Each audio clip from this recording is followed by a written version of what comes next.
Okay, guys, we're just going to talk a little bit about solving inequalities. We're not going to get too deep into it today. First of all, there is an invisible X up there where that hole punch took it out. So if you'd like to put that X up there, probably be a good idea. And right there, what is that first symbol? X is what to 4? Greater than 4, yes? Now, granted, it also tells you it's right there, but X is greater than 4. We are at that stage of lives, folks, where you can't rely on the alligator eating the bigger number, right? Because we don't know X versus 4. I don't know which is the bigger number. So we can't, worry about that. You have to know which sign is which. So in this one, the bigger part of the sign comes first, so it's the greater than sign. How do I graph this? Do you remember? Are we doing with like a little circle open and closed? Uh-huh.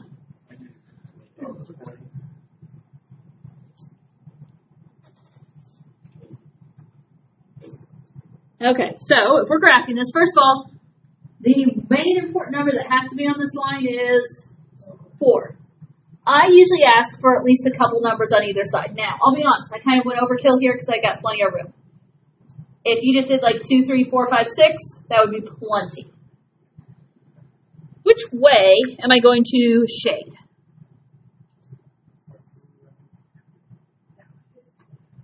Where are numbers that are greater than 4? And that is to the right. So we're going to shade the numbers up above. So things in the area of 5, 6, 7, all that space in between, and to the right arrow. What do I do at 4? Why is this an open dot?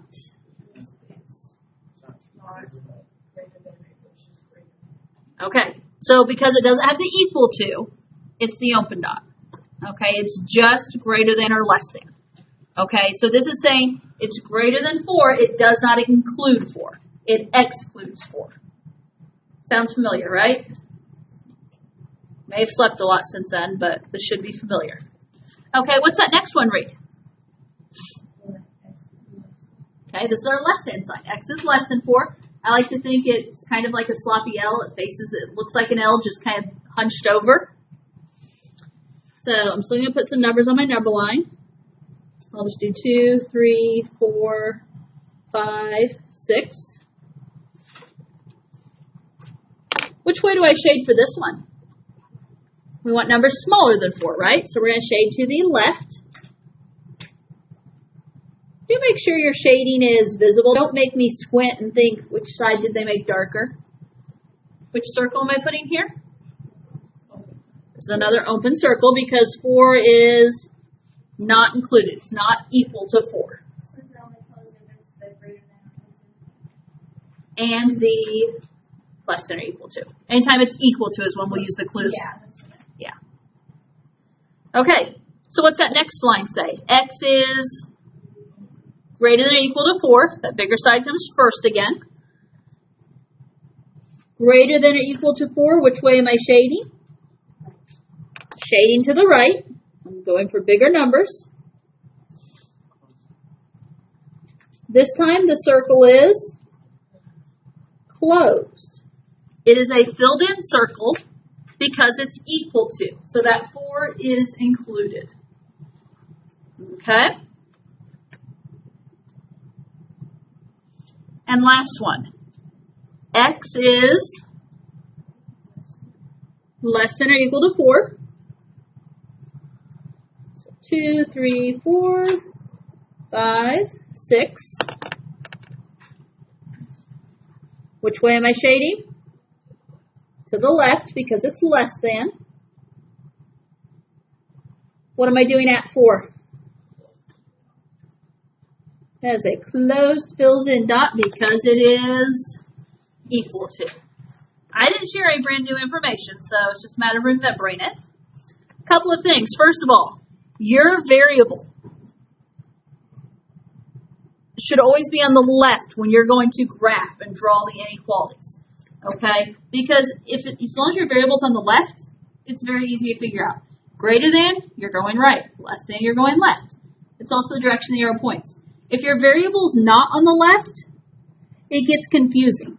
Because if your problem reads 4 less than x, well, you have to stop and think where to shade. Because people hear 4 less than x and they want to shade left. But not if that number comes first. Okay? Do you remember this other detail? Dividing or multiplying by a negative always flips the inequality sign. So if you divide both sides by a negative number, we reverse the inequality. If we multiply both sides by a negative number, we reverse the inequality. Right? Old news there, I hope. Just a matter of remembering it. Okay, let's go ahead and look at these two under problem 1, and that should probably be about good timing there. That's where I got with my other classes. What inequality represents the sentence? 5 fewer than a number is at least 12. So here's my hint. I'm going to think, my brain's thinking 5 fewer than a number is at least 12. Thoughts on how to write this?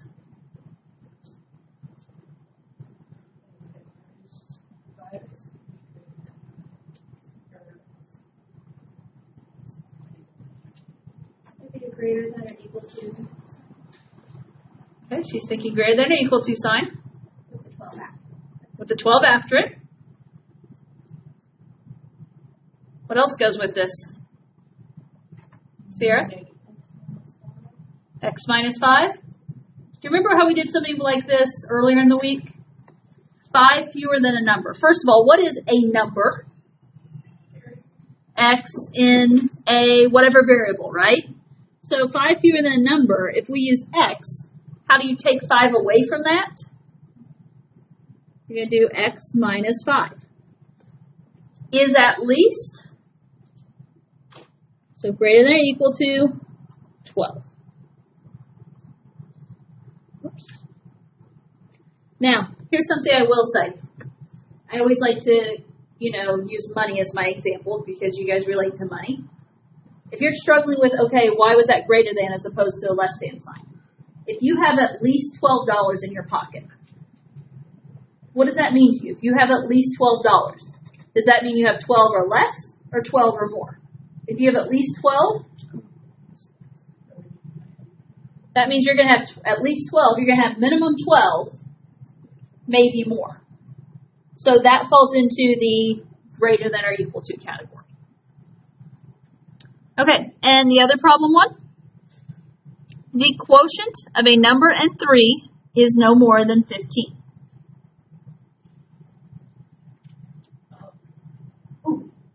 So break it down again. The quotient of a number and 3 is no more than 15. What do you think, Maggie? Okay, a number divided by 3. First of all, what do we use for a number? X. Do you remember how I like you to show your division when we're working with equations? A fraction, right? So I would prefer to see this written as X over 3.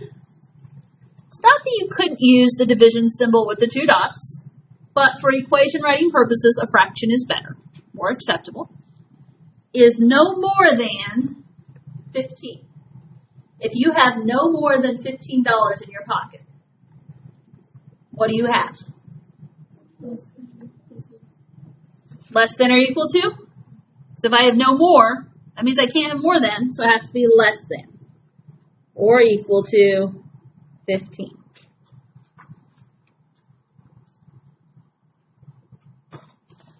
Okay. Those basics sound familiar, right? Okay. The announcements will probably come on. That's where my other classes got. So that's a good point to stop, don't you think? Monday we will pick up in notes. You are welcome to start the homework, but you don't have to. Some of the basics you can do. We'll have to review the and/or statements. When you do, on the practice workbook page, you'll be doing 1 through 14 and 19 through 24. I am taking your attention for a few end of the day announcements.